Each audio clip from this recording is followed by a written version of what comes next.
We are the Light of Zion, located on Fort Lauderdale, South Florida, 2937 West Broward Boulevard in Fort Lauderdale. I'm Elder Lapalalan to my left. Officer Yakazakwala Hamantazak. Kan. I'm going to continue in today's topic in the book of Joshua, chapter 4.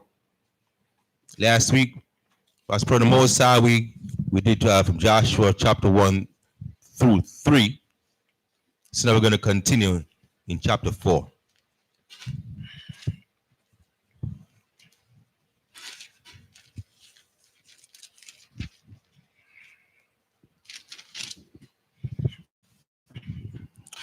The book of Joshua, chapter 4, verse 1. The book of Joshua, chapter 4, verse 1. And the children of Israel again did evil in the sight of the idol one. That's not a 4. It came to pass. Chapter 4. You know what? I was looking at Judges for a second. Salakia. The book of Joshua, chapter 4, verse 1. The book of Joshua, chapter 4, verse 1. And it came to pass, when all the people were clean passed over Jordan, that the idol one spake unto Joshua, saying, Take you 12 men out of the people, out of every tribe a man, and command ye them, saying, Take you hence out of the midst of Jordan, out of the place where the priest's feet stood firm. 12 stones, and ye shall carry them over with you, and leave them in the lodging place, where ye shall lodge this night. Right. So Joshua commanded the men, one man from each tribe, to take a stone from where the priests were and carry them over into the dry land, which is the western portion of the River Jordan. We had a map up there last week, right? Did we get a map last week? Yeah, we had the map last week. Can we see if we can get the map again? Let me do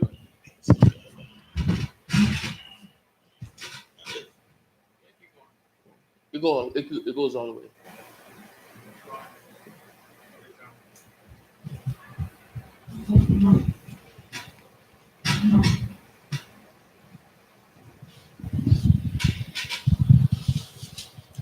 So the people can have a visualize it, because to see what the landscape was, what the shape of our homeland was, and the different territories round about us, and all the different territories that each tribe was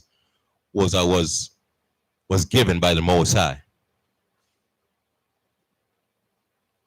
Before hold that, give me Deuteronomy 32 and 8. 32 verse 8. So we can have an idea why the Most High had the land designed that way. Why the Most High had the land portioned out that way. I mean, why the tribes are given us a certain amount of land, and why we were given a certain portion of land. As you can see, we got Moab to the south of us, and Edom is also to the south. We can't see them right now, but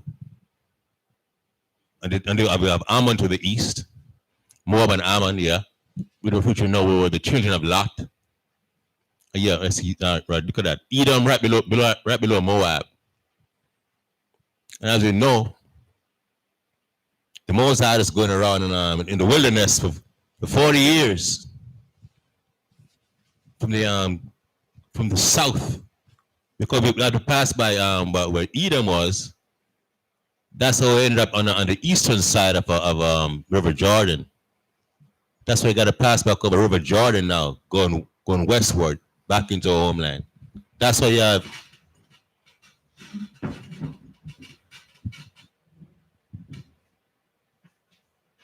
Reuben, Gad, and the half tribe of Manasseh. See, it's the west Manasseh. They were on this side of River Jordan. River Jordan is right there, coming in the middle. River Jordan.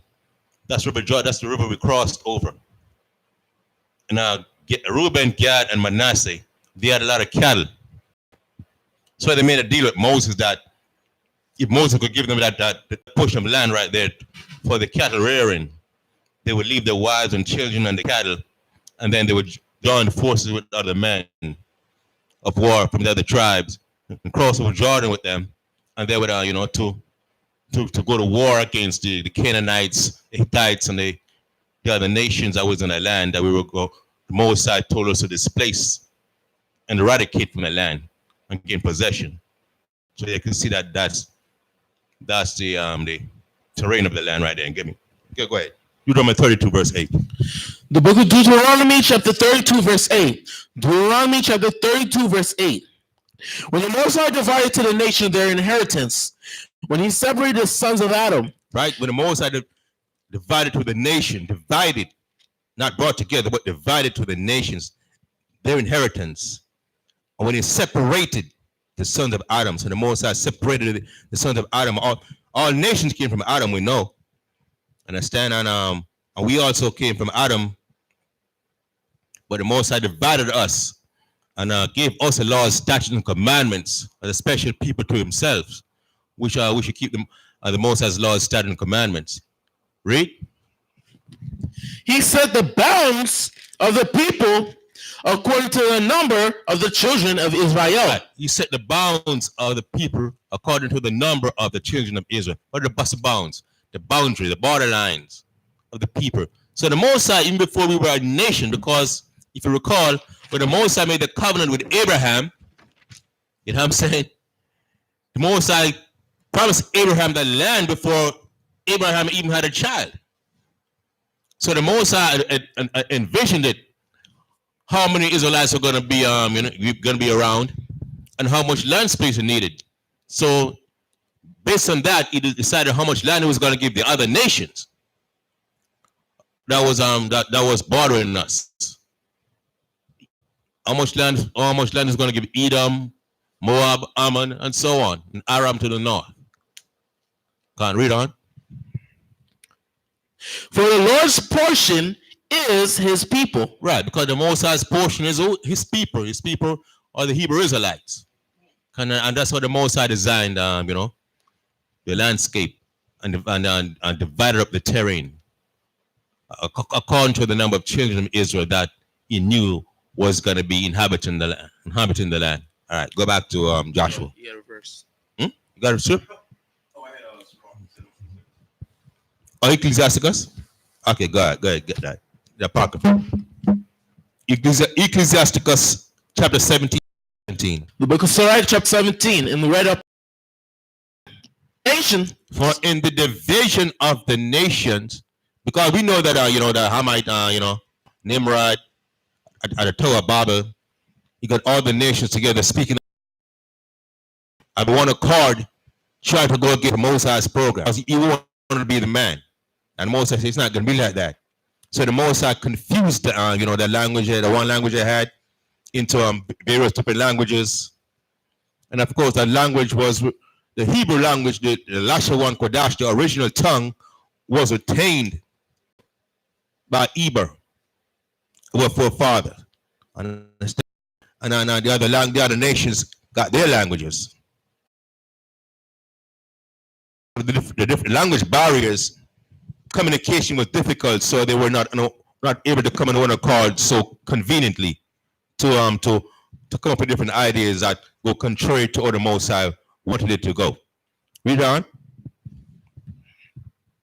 For the division of the nations, for the whole earth, he set a ruler over every people. The Most High set a ruler over every people. Meaning what? The different nations in that division at the Tower of Babel had their own king, whatever, ruler, tribesman, whatever title they assigned to their ruler. So each nation had their own ruler. Read. But Israel is the Lord's portion. But Israel is the Most High's portion. So those different nations who had their different leaders, because they were not connected directly with the Most High, and the Most High wasn't dealing with them the way he was dealing with our forefathers, Abraham, Isaac, and Jacob. In time, they came up with their own idea of who God was, which was totally false. But the Most High let it be known to our forefathers that he was their God. Just like he made it known to Abraham that he was their God. And Abraham in turn made it known to his children, Ishmael, Isaac, and his other children, that the Most High, the God of Abraham, was their God. And that information and knowledge was passed down traditionally through the lineages of our people. Right? Whom being his firstborn, he nourisheth with discipline. Whom being his firstborn, but was Israel actually Moses' firstborn? We were not the Moses' firstborn, but we were the first one he cared about. He nourished us. What does it mean to nourish you? To grow you up, sustain you, provide for you, feed you. He nourished you with what? With discipline. What is that discipline? The laws, statutes, and commandments. We always had the Most High's laws, statutes, and commandments, even before we were a nation. Even before we were the nation of Israel. Our forefathers, Abraham, Isaac, and Jacob, always had it.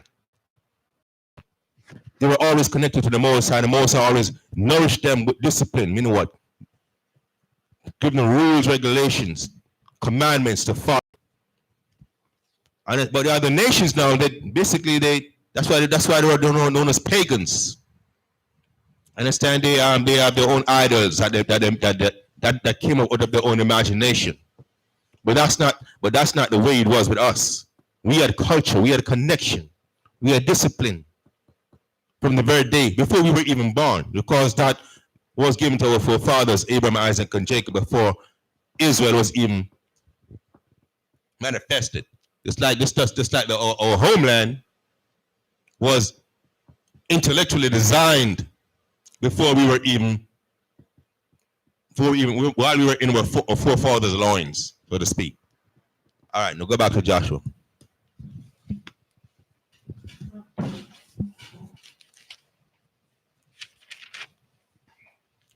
Joshua 4.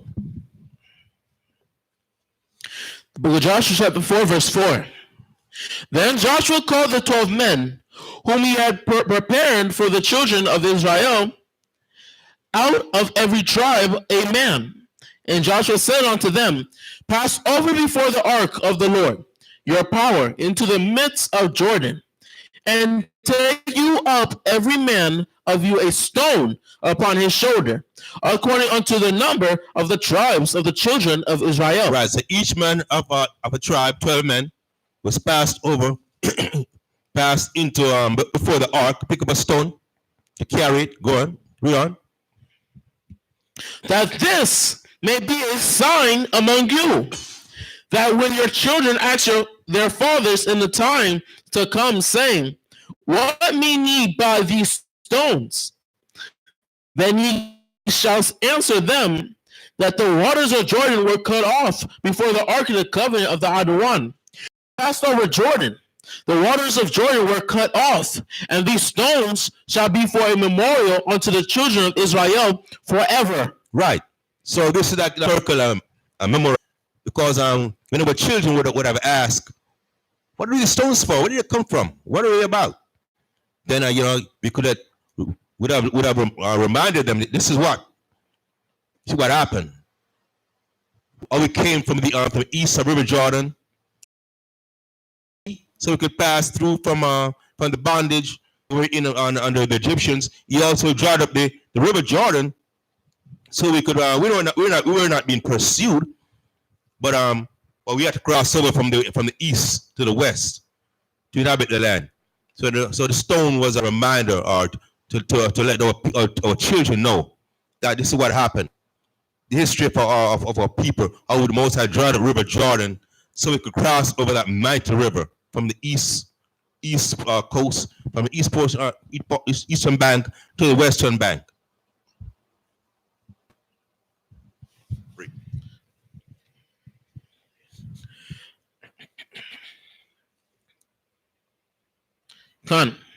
Verse 8. And the children of Israel did so as Joshua commanded, and took up 12 stones out of the midst of Jordan, as I once spake unto Joshua, according to the number of the tribes of the children of Israel, and carried them over with them unto the place where they lodged, and laid them down there. And Joshua set up 12 stones in the midst of Jordan, in the place where the feet of the priests which bear the ark of the covenant stood. And they are there unto this day. They are there unto this day. For the priests which bear the ark stood in the midst of Jordan until everything was finished that the Lord commanded Joshua to speak unto the people. According to all that Moses commanded Joshua, and the people hastened and passed over. Right. Verse 10. For the priest which bear the ark stood in the midst of Jordan until everything that was finished that the Most High commanded Joshua to speak unto the people, according to that Moses commanded Joshua, and the people hasted and passed over. So they stood in the midst of Jordan. The priest stood in the midst of Jordan, man. And I was edifying the people, commanding, giving the people the commandments of the Most High. Read on, and then they proceeded to cross over. Read. Verse 11. The book of Joshua chapter 4, verse 11. And it came to pass, when all the people were clean passed over, that the ark of the Adonai passed over, and the priests in the presence of the people. And the children of Reuben, and the children of Gad, and the half tribe of Manasseh passed over armed before the children of Israel, as Moses spake unto them. Right. So even though Gad, half tribe of Manasseh, and Reuben got land on the east portion of the River Jordan, they also crossed over armed, ready to go to battle with the other Israelite tribes. Read on. With other Israelite tribes against the other nations, the Canaanites and the Hittites and so on. Read on. Verse 13. About 40,000 prepared for war passed over before the Adonai unto battle to the plains of Jericho. On that day, the Adonai magnified Joshua in the sight of all Israel, and they feared him as they feared Moses all the days of his life. Right. So the Most High magnified Joshua. That's the order that the Most High set. The Most High magnified Joshua, so they saw the spirit that was on Joshua, that he was being, inspired and commanded by the Most High, and they know that in the work of the Most High, so they gave him that same respect. And the Adonai spake unto Joshua, saying, command the priests that bear the ark of the testimony, that they come up out of Jordan. Joshua up out of Jordan. And it came to pass, when the priests that bear the ark of the covenant of the Adonai were come up out, and the soles of the priest's feet were lifted up unto the dry land, that the waters of Jordan returned unto their place, and flowed over all his banks, as they did before. Yeah, all that time, when the priests were in the River Jordan, the land was separated. The water stood still. That's something amazing, man. I can't imagine that. The expression of the children's face when their forefathers were telling them, that the Most High just held back the water. Water that would normally flow on its own. The Most High held it back, and it stood right there, and there was dry land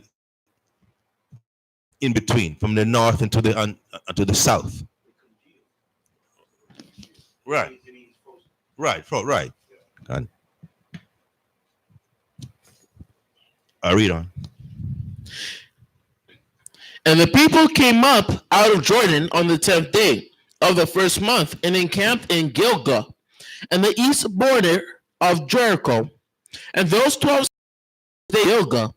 And he spake unto the children of Israel, saying, when your children shall ask their fathers in the stones, then ye shall let your children know, saying, Israel came over this Jordan on dry land. For the Adonai your power dried up the waters of Jordan from before you, until you were passed over. As the Adonai your power did to the Red Sea, which he dried up from before us, until we were gone over. Right. So they would tell them exact, just like the Mosai dried the Red Sea, so the children of Israel could pass through. He did the same thing with River Jordan.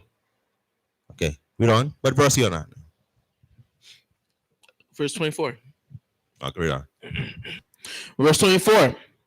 That all the people of the earth might know the hand of the Idle One, that it is mighty, that ye might fear the Idle One, your power forever. Right, that all the people of the earth might know that the hand of the Most High, that it is mighty, that he might fear the Most High, your power forever.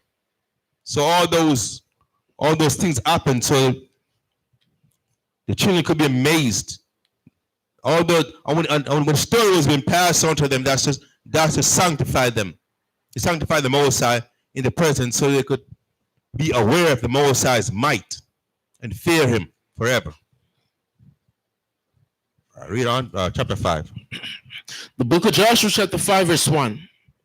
And it came to pass, when all the kings of the Amorites which were on the side of Jordan westward, and all the kings of the Canaanites which were by the sea, heard that the Idle One had dried up the waters of Jordan from before the children of Israel until we were passed over, their heart melt, neither was their spirit anymore. Can you imagine how those nations round about felt? Because that's not something normal. That never happened before. What the Most High, what? Held back the water? Yeah, whoa. Our God couldn't do that. What kind of God is that? And when they heard of what the children of Israel do to the other nations, their heart melted, man. Just like the harlot Rahab had said. Read. It says in verse 2, at that time the Idle One said unto Joshua, make these sharp knives, and circumcise again the children of Israel the second time. And Joshua made him sharp knives, and circumcised the children of Israel at the hill of the foreskins. Right, at that time the Most High said unto Joshua, make these sharp knives and circumcise again the children of Israel the second time. What does that mean? That each child was circumcised the second time? Is that what it's saying? No. He just saying this another generation of young Hebrew Israelite men that was born in the wilderness who weren't previously circumcised. So it's like every couple of years or so, a few years or so, I mean, they would circumcise the boys that were born in the wilderness. That's what the Most High was telling Joshua to do. The boys who weren't already circumcised, the male who weren't already circumcised, make sure they get circumcised according to the commandment that the Most High made to our forefathers Abraham, Isaac, and Jacob. Verse 3. And Joshua made him sharp knives, and circumcised the children of Israel at the hill of the foreskins. And this is the cause why Joshua did circumcise all the people that came out of Egypt that were males, even all the men of war died in the wilderness by the way, after they came out of Egypt. Now all the people that came out were circumcised, but all the people that were born in the wilderness by the way, as they came forth out of Egypt, them they had not circumcised. Right. So that's like the Most High said, because of our forefathers' rebelliousness, stiff-necked, hard-headed, and rebelliousness, the Most High said those who came out of Egypt would not, except for Joshua and Caleb, would not see the promised land, and they all died off. They all died off during a 40-year period while the Most High had them wandering around in the wilderness. But the generation that that were born in the wilderness, they had not been circumcised. So that's why the Most High commanded Joshua to make sure that all these men are circumcised before as they were about to enter into the land of Canaan, because that was a commandment of the Most High, covenant that the Most High made with our forefathers, a circumcision, a covenant of circumcision. Right?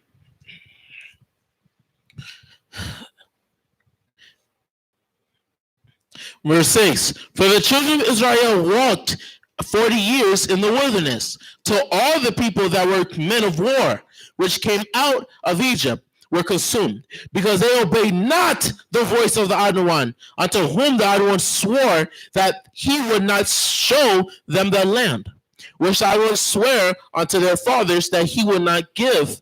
He would give us a land that floweth with milk and honey. Their children, whom he raised up in their stead, them Joshua circumcised, for they were uncircumcised, because they had not circumcised them by the way. And it came to pass, when they had done circumcising all the people, that they abode in their places in the camp, till they were whole. Right. So of course it took a while. When you get circumcised, it took a while for your body to heal back. So they stayed in the camp. They didn't proceed until all the men were 100% healed, so they could be comfortable going about. Read verse 9. Gone. And the Honored One said unto Joshua, this day have I rolled away the reproach of Egypt from off you. Wherefore the name of the place is called Gilgal unto this day. Right. So the circumcision was also represents symbolically a rolling away of the ways of the other nation, the ways of Egypt.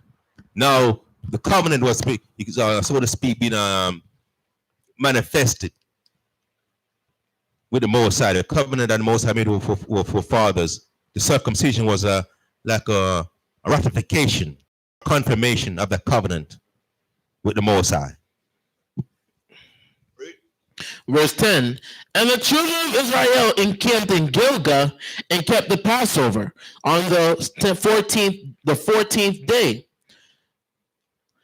of the month at evening in the plains of Jericho. Mm-hmm. And they did eat of the old corn of the land on the morrow after the Passover, unleavened cakes and parched corn in the self same day. And the manna ceased on the morrow after they had eaten of the old corn of the land. Neither have the children of Israel manna anymore, but they did eat of the fruit of the land of Canaan that year. Right. See, previously the Most High was feeding our people with manna. Manna came down from heaven, man, because while in the wilderness, just like it says, the wilderness, and nothing was growing, actually growing. People going through, for the most part, barren land. We were going through barren land, but now we are actually entering. We are actually entered into a land that's fertile, that's, so to speak, going around with milk and honey, meaning it's a fertile land. Got a lot of fruits and vegetables, so on, that other people could eat. So the Most High, while he sustained us for 40 years at manna, now the manna ceased because we were not going into a land that had food growing there that could be that could feed us, could sustain us. Read. Verse 13. And it came to pass when Joshua was by Jericho that he lifted up his eyes and looked, and behold, there stood a man over against him with his sword drawn in his hand. And Joshua went unto him and said unto him, art thou for us or for our adversaries? Right. So Joshua knew that was an ordinary man. He knew that was an angel. And it came to pass when Joshua was by Jericho that he lifted up his eyes and looked, and behold, there stood a man over against him with a sword drawn in his hand. With a sword drawn in his hand, he knew that man, the man of war. And Joshua went unto him and said, art thou for us or for our adversaries? And read on. And he said, nay, but as captain of the host of the other one am I now come. But the angel said, no, as captain of the host. But as captain of the host, the Most High, am I now come. So let them know I'm the captain of the Most High's army. So letting you know that even though the Most High had Joshua on earth as captain of the host, and it said the Most High himself is captain of the host. The Most High is the one leading the battle. The Most High is the one leading the battle. And the angel reminded Joshua of that. Just like this is later on though, but just the same thing in the time of the Maccabees, the Most High had angels coming on to fight with our brothers, man, against the Greeks. Read. And he said, Nay, but as captain of the host of the Adawan am I now come. And Joshua fell on his face to the earth, and did worship, and said unto him, What saith my Adawan unto his servant? And the captain of the Adawan said unto Joshua, Loose thy shoe from off thy foot, for the place whereon thou standest is holy. And Joshua did so. Right. See, so Joshua humbled himself, bowed down in front of the angels, and asked, What do you want me to do? What says my Lord unto his servant? And told Joshua, just like the angel said to Moses, Loose your shoes from off your feet, because we are standing as holy ground. Because an angel, a man of the Most High, captain of the host of the Most High's army, was there. Get me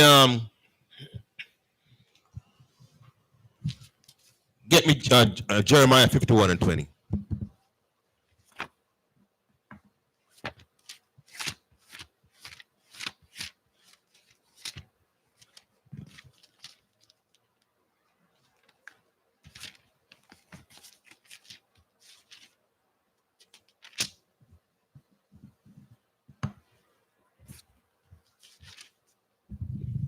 Even though physically on earth we are the one the Most High used in his army. The Most High is the captain. Most High is the captain of the host.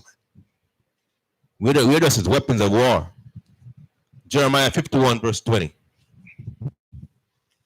The book of Jeremiah chapter 51 verse 20. For thou art my battle axe and weapons of war. Musa said what? For thou art my battle axe and weapons of war. We are his battle axe and weapons of war. Understand? We are his weapons. We are the battle axe. We're the shield. We are most like a shield and buckler. We're the battle axe. He uses us to fight his war, and he's always leading us. Whenever, just because historically we fought many wars. When we disobeyed the Most High would send another nation against us to take us down. And the Most High would weaken our hands. So those nations could take us down as a punishment for breaking his laws, statutes, and commandments. And when we cried unto the Most High, and we remember the covenant that he made with us, our forefathers, then he would strengthen us. And we became his weapons of war and battle axe to destroy those nations. Read on. Come. Thou art my battle axe and weapons of war. For with thee will I break in pieces the nations, and with thee will I destroy kingdoms. And with thee will I break in pieces the horse and his rider. With thee will I break in pieces the chariot and his rider. And with thee will I break in pieces man and woman. And with thee will I break in pieces old and young. And with thee will I break in pieces the young man and the maid. Right. That's been the case throughout our habitation of the land, coming out of Egypt. We were the Most High's battle axe and weapons of war. And with us, we did all those things with us, right? Destroy kingdoms, take down nations. We did all that because the Most High, the captain of the host. So the Most High, the captain of the host, depending on if the Most High wants us to be victorious or whether he wants us to fall, the Most High can strengthen us or weaken us. That's why Joshua knew that was an angel of the Most High. That's why he asked, are you for us or against us? Are you here to strengthen us? Are you here to weakness. But they said, I'm captain of the host, I am come. Get me also to show you the flip side of this. Jeremiah 21, verse 4. So how the Most High uses us, all depending on how obedient we are to the Most High. How the Most High deals with us depends on how obedient we are to the Most High. When we are obedient, then He strengthens us in our endeavors. If we are disobedient, then He weakens us and have other people prevail over us. Jeremiah 21, verse 4.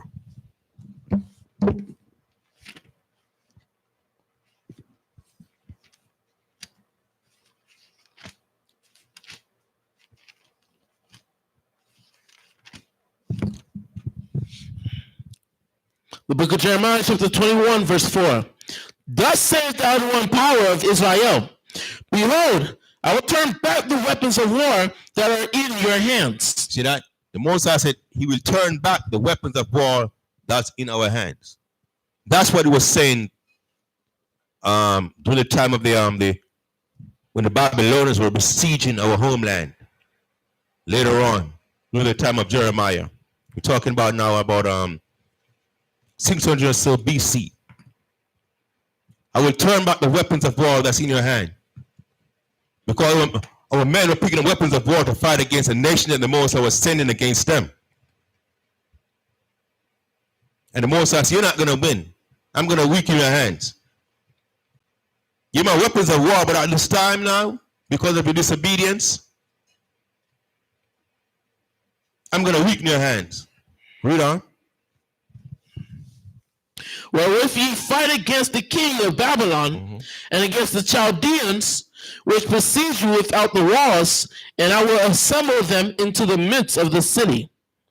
And I myself will fight against you with an outstretched hand and with a strong arm, even in anger and in fury and in great wrath.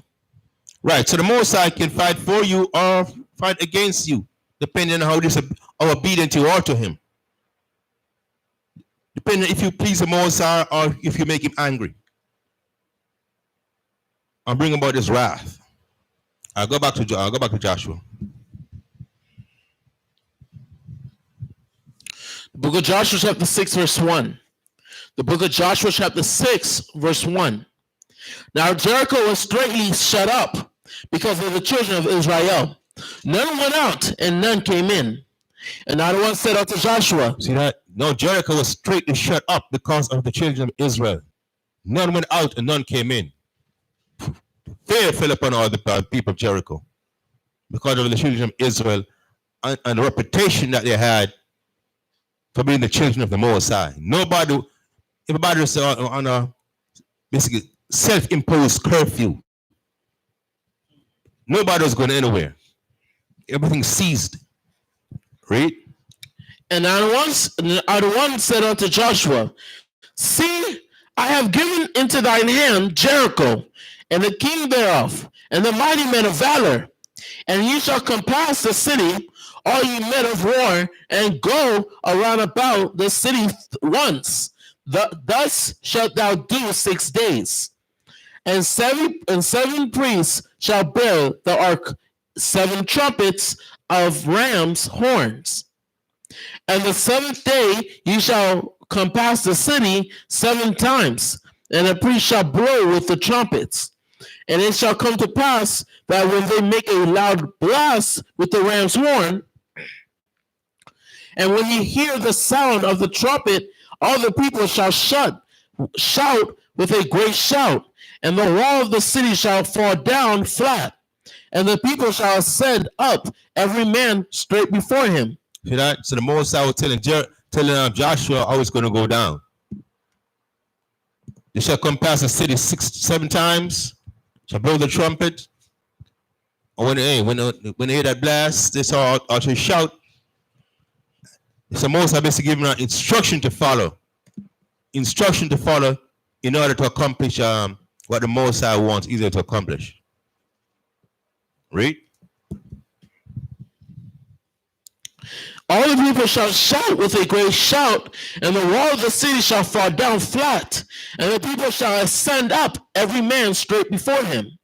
Verse 6, and Joshua the son of Nun called the priests, and said unto them, Take up the ark of the covenant, and let 7 priests bear 7 trumpets of ram's horns before the ark of the Adawan.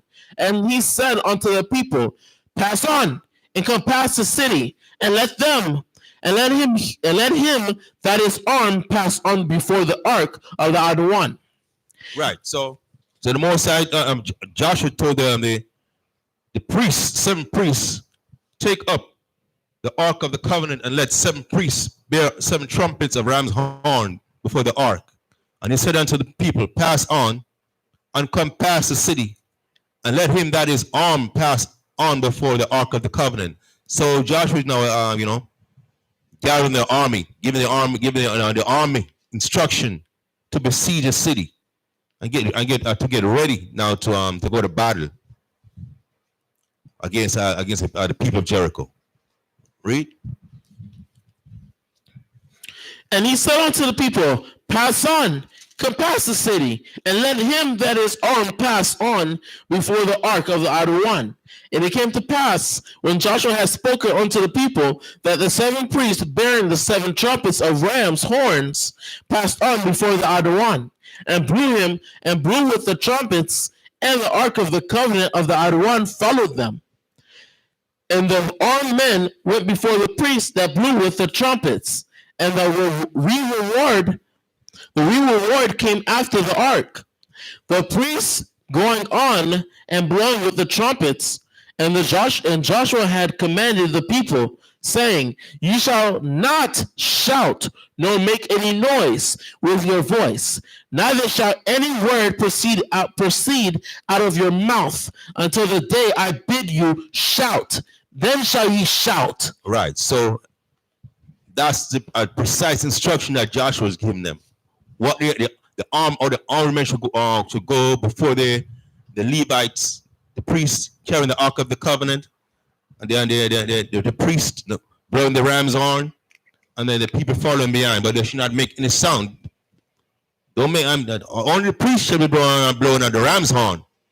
No one need to be excited to get start all hype until Joshua gave the command to shout. Read. So the ark of the Adawan compassed the city, going about it once, and they came into the camp and lodged in the camp. And Joshua rose early in the morning, and the priests took up the ark of the Adawan, and 7 priests. Can you imagine how these people felt, man? It's like this was imminent danger, and they had no way out. They had no escape. It's like this is coming, and they can't run. And I'm saying they know what's going to happen. It's a matter of time before they were taken out. Right? And 7 priests bearing 7 trumpets of ram's horns before the ark of the Adawan went on continually and blew with the trumpets. And the armed men went before them, but the reward came after the ark of the Adawan. The priests going on and blowing with the trumpets, and the second day they compassed the city once and returned into the camp. So they did 6 days. And it came to pass. So 6 days. What's up? That.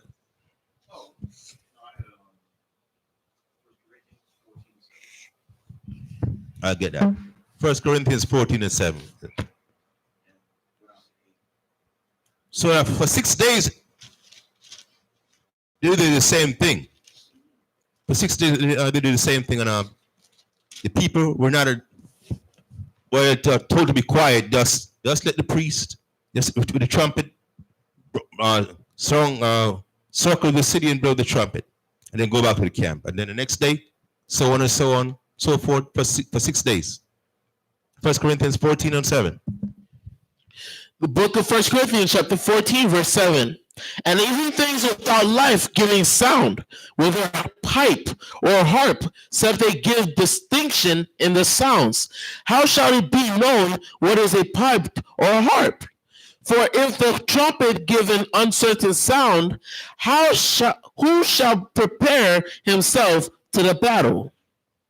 Right. So when someone blows a trumpet, it's like there's certain notes that tells you what the purpose of the sound of the trumpet was for. Is it for the new moon? Is it for a celebration? Is it for war? They would hit certain notes which were distinctive sounds, so the people could know. It's because each distinctive sound kind of bring about a certain emotion, conjures up a certain emotion in you to let you know what it's for. So you can basically prepare yourself spiritually and emotionally for what's to come. So when those people Jericho heard those sounds, they know that was the sound of war, or warfare coming, but nothing they could do about it. All right, go back to Jericho, Joshua. God. Verse 12. And Joshua rose early in the morning, and the priests took up the ark of the Adawan. And 7 priests bearing 7 horns, 7 trumpets of ram's horns, before the ark of the Adawan went on continually, and blew with the trumpets. And the armed men went before them. But the reward came after the ark of the Adawan, the priests going on and blowing with the trumpets. And the second day they could pass the city once, and returned into the camp. So did they 6 days, and right. It came to pass. Yeah, for 6 days they did that. They circled the city, blowing the trumpet, putting fear in the people of the inhabitants of Jericho, and then they went back to the camp. Now read on. Let's see what's going to happen at the 7th day. And it came to pass on the 7th day that they rose early about the dawning of the day, and could pass the city after the same manner 7 times. Only on that day they can pass the city 7 times. Right. On that day they come past the city 7 times. On the 7th day they come past the city 7 times. Only on that day they come past the city 7 times. Read on. And it came to pass at the 7th time, when the priests blew with the trumpets, Joshua said unto the people, Shout, for the Adawan hath given you the city, and the city shall be accursed, even it, and all that are therein, to the Adawan. Only Rahab the harlot shall live, she and all that are with her in the house, because she hid the messengers that she went, that sent. See that? Now the 7th day Joshua told him to shout, because the Most High be jubilant, because the Most High are giving them the city. And of course, Joshua remembered Rahab and her family. Rahab had protected the two spies that he had sent to scout out the land. So he was keeping his word. Honor her, on her household shall be saved, because they delivered the Israelites from the men who were trying to kill them. Read. Verse 18. And ye in any wise keep yourselves from the accursed thing, lest ye make yourselves accursed. When ye take of the accursed thing, and make the camp of Israel a curse, and trouble it, but all the silver and gold and vessels of brass and iron are consecrated unto the Adawan. Consecrated unto Adawan. They shall come into the treasury of the Adawan. So the people shouted when the priests blew with the trumpets. And right, so Joshua told them to don't touch anything, don't take anything. Only the ornaments, the silver, the gold, the vessels of brass and iron. Those are to be consecrated unto the Most High. They shall come into the treasury of the Most High, not into anybody's personal possession or their pocket. Whatever they see, all that is going to be gathered for the treasury of the nation, not for anybody personal possession. Read on, verse 20. So the people shouted with the priests blew with the trumpets. And it came to pass, when the people heard the sound of the trumpet, and the people shouted with a great shout, that the wall fell down flat, so that the people went up into the city, every man straight before him, and they took the city. And they utterly destroyed all that was in the city, both man and woman, young and old, ox and sheep, and donkey, and with the edge of the sword. Wow. So they slew everybody. They utterly destroyed everybody. Men and women, young and old, ox and sheep and all, and donkeys with the edge of the sword. So no one was spared, man. Right? But Joshua had said unto the two men that had spied out the country, go into the harlot's house, and bring out thence the woman and all that she hath, as ye have sworn unto her. Mm-hmm. And the young men that were spies went in and brought out Rahab and her father and her mother and her brethren and all that she had, and they brought out all her kindred and left them without the camp of Israel. See, that they didn't bring them into the camp of Israel. They spared them, but they didn't bring them into the camp. They left them out of the camp of Israel. Of course, they kept the word. They could have, hey, that's why we are people of covenant. We are covenant keepers, man. Because that's the Most High, the covenant keeper. And when someone keep the word with Israel, the Most High will spare them. And that's what they did to Rahab and her household, the family members, father, mother, and the brothers and sisters, or the family members. Read. And they burnt the city with fire, and all that was therein. Only the silver and the gold and the vessels of brass and of iron they put into the treasury of the house of the idol one. And Joshua saved Rahab the harlot alive, and her father's household, and all that she had, and she dwelleth in Israel, even unto this day. Because she hid the messengers, which Joshua sent to spy out Jericho. And Joshua adjourned them at that time, saying, cursed be the man before the idol one that riseth up and buildeth the city, Jericho.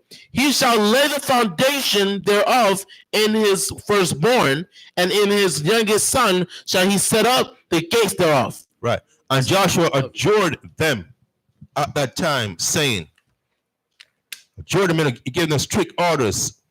And Joshua adjured them at that time, saying, cursed be the man before the Most High that riseth up and buildeth the city Jericho. He shall lay the foundation thereof in his firstborn, and in his youngest son, and in his youngest son shall he set up the gates of it. Read.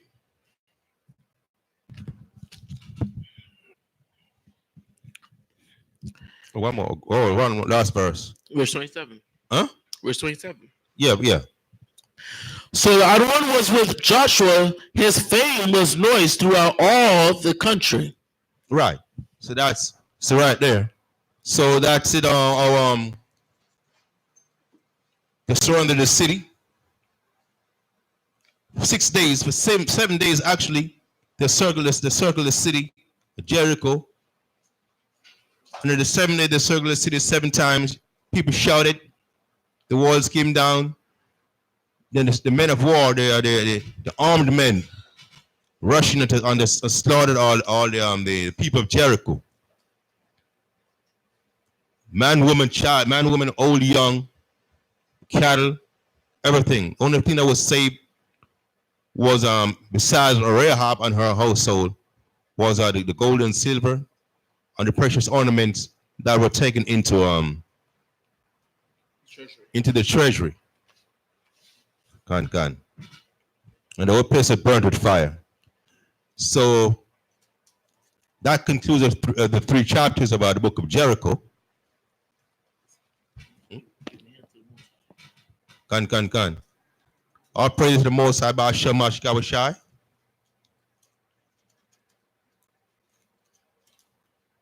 To all the people online, what we're logged in. Bashamash Gawashan, don't forget tomorrow, 12 noon, is the Sabbath service.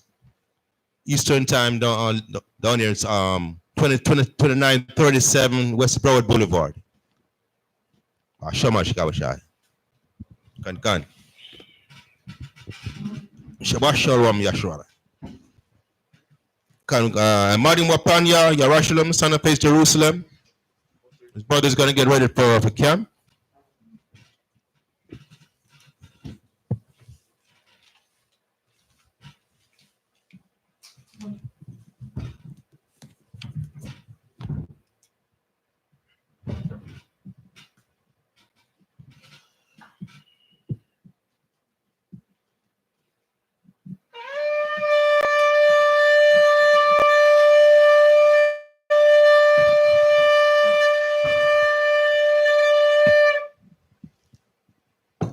Psalms 133.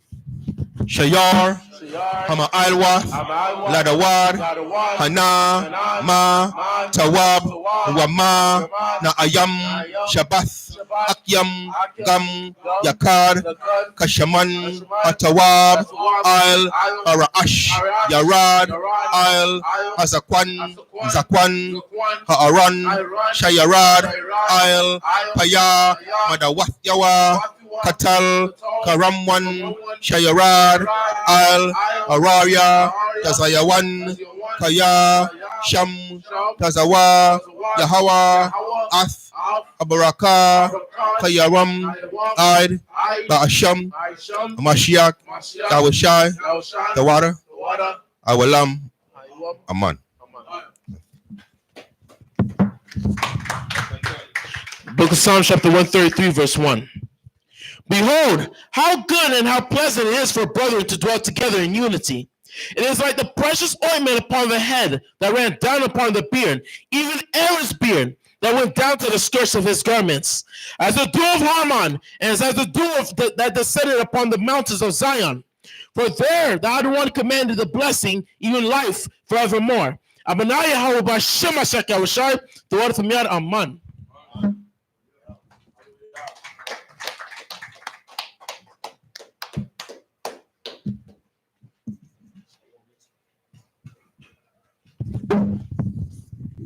Shalom, Yasharala.